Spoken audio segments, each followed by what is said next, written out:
Maksud saya, Grace, dalam akhir segmen sebelumnya, sebagian dari hasil survei elit calon presiden yang layak itu agak sejalan dengan opini yang terbaca dari media, tapi ada yang counter intuitif. Jadi yang oleh media ditembak-tembak, dijelek-jelekin, kok di sini bisa dapat angka yang tinggi. Itu mengapa? Karena sampelnya, karena tekniknya, atau dari segi medianya misrepresentasi? Untuk orang tertentu yang dijelek-jelekan, kalau saya mungkin kurang sependapat tuh, kayaknya kita bicara tentang satu figur yang sama sepertinya ya. Sri Mulyani. Sri Mulyani. Oke, Sebut kita aja bicara namanya mengenai ya. Sri Mulyani. Ya. Iya, Mbak Ani, ia kemudian dijelekan oleh sebagian media karena terkait kasus Senturi.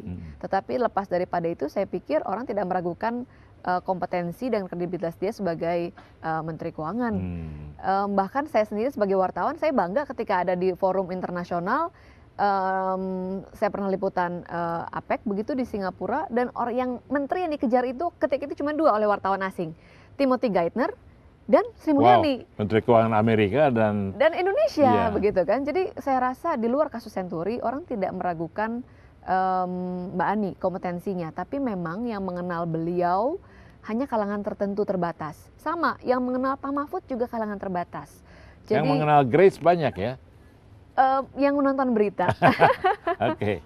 Nah, jadi sebenarnya tujuan kita mendidik masyarakat, memperkenalkan, kita kan punya peran masing-masing. Lembaga survei, sebagai lembaga survei kita punya kewajiban untuk menyajikan survei yang kredibel, yang netral, tidak condong sana-sini begitu kan. Kemudian perannya media untuk mensosialisasikan, membuat orang-orang ini dikenal.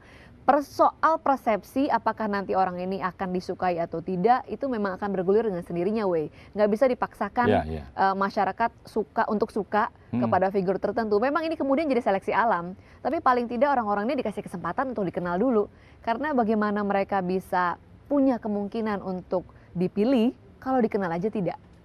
Jadi itu yang coba kita lakukan sesuai porsi kita sebagai lembaga survei. Saya tidak perlu tanya, dan kalaupun saya tanya nggak perlu dijawab ya. Nah, boleh nggak dijawab? Boleh nggak dijawab, tapi kan saya tanya. Jadi yang minta survei elit itu pihaknya siapa? Tidak ada yang minta. Ini kan memang proyek bersama Majalah Indonesia 2014. Majalah Indonesia 2014 agak ningrat ya, nggak ada di toko buku ya majalah itu.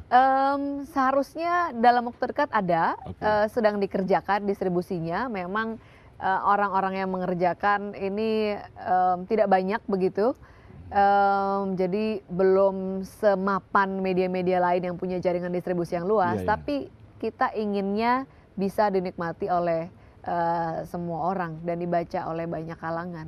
Karena ini usaha Anda sendiri, apa ada semacam follow up atau ya kelanjutannya begitu ya, survei ini gitu, mengenai orang-orang ini gitu?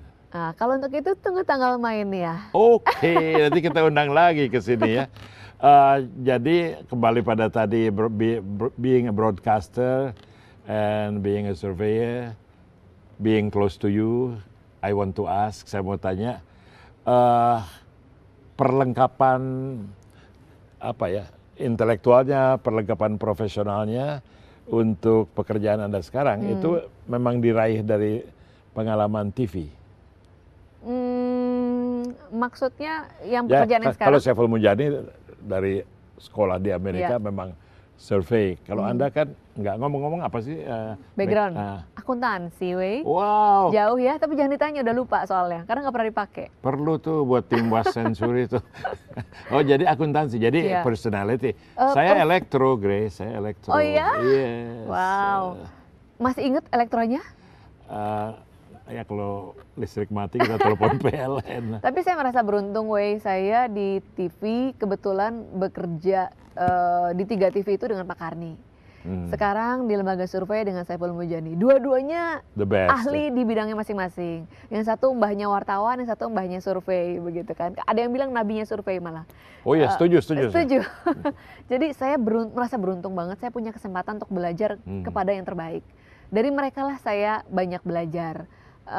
Saya mulai dengan nggak tahu apa-apa, malah kalau boleh jujur ketika saya pertama kali daftar ke SCTV, Pak Karni yang wawancara ketika itu, saya ngawur banget weh kayaknya jawaban saya karena saya Kenapa dia terima dong? itu dia, saya beruntung dikasih kesempatan dan kemudian belajarnya sambil jalan weh. Dan saya tipikalnya saya kalau dikasih kesempatan saya mau usahakan yang terbaik. Jadi ya ternyata buahnya bisa dirasakan sekarang. Kemudian pindah ke lembaga survei, ada banyak hal lagi yang saya harus pelajari tentunya terkait dengan survei. Hal-hal yang sebelumnya ketika saya jadi wartawan, membaca survei itu beda dengan ketika saya ada di dalam. Jadi saya beruntung ilmu saya nambah dan belajar pada ahlinya, langsung kepada ahlinya. Kita bisa belajar banyak dari Grace Natali, tapi yang kita tidak bisa belajar adalah bagaimana membuat diri jadi orang cantik. Komentar itu nggak bagus kali ya, orang cantik nggak senang ditonjolkan kecantikannya, betul? Saya pikir cantik itu relatif dan semua orang bisa menjadi cantik. Even me, oke dah, kalau bisa tutup dalam bahasa Inggris, it was very refreshing and very enlightening. Terima kasih. The pleasure is all mine. Thank you.